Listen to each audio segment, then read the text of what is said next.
Diabetic Foot and Wound Service started in 2012 in response to the increasing number of diabetic patients coming in with foot ulcers who are at risk for amputations.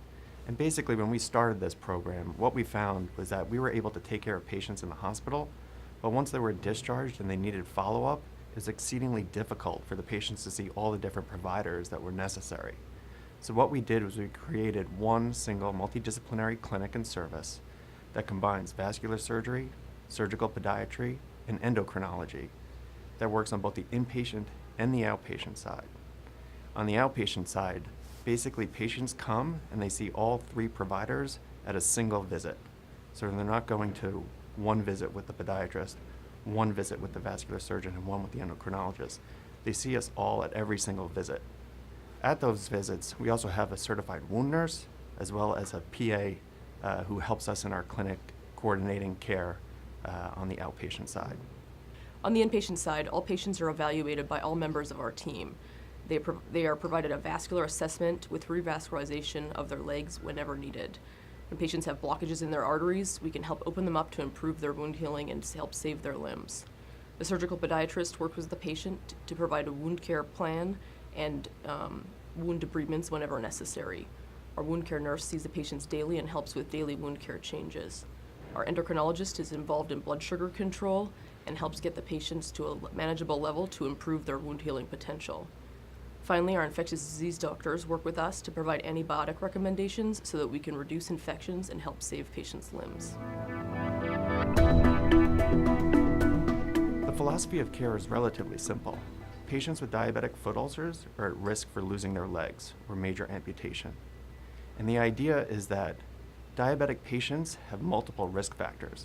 They may have high glucose levels, called hyperglycemia. They may have peripheral vascular disease, which is also blockages of the arteries, or they may have neuropathy of the feet where they can't feel their feet, and so they're at risk for developing ulcers.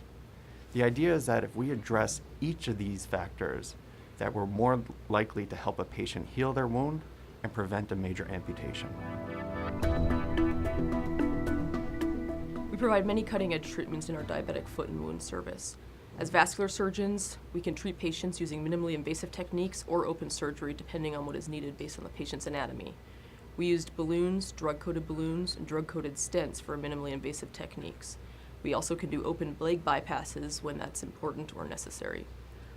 Our wound care nurse and surgical podiatrist have cutting-edge wound care treatments that are not used elsewhere in the country. They're constantly using different elements for wound care, and these have resulted in excellent wound healing rates compared to other programs across the country. What's completely different about our program compared to other places around the country is that we follow our outcomes. We do an extensive amount of research, and we've published on this, and you can see it on our website, that looks at major amputation rates depending on what stage a patient comes in with their foot ulcer and the risk of amputation for that limb. And if you compare stage 4 patients across the country, we have one of the lowest, if not the lowest, major amputation rate in the country. The most important aspect of our research is the long-term outcomes of the patients that we treat. We've been treating patients with the Diabetic Foot and Wound Service since 2012, so we have more than 5 years worth of outcomes. The majority of our patients follow up with us long-term, and we track their outcomes, including wound healing time, major amputation, and recurrent ulcers over time. This allows us to tailor the patient's individual care, as well as to learn about the treatments that we've provided in the past and understand what treatments might be better in the future.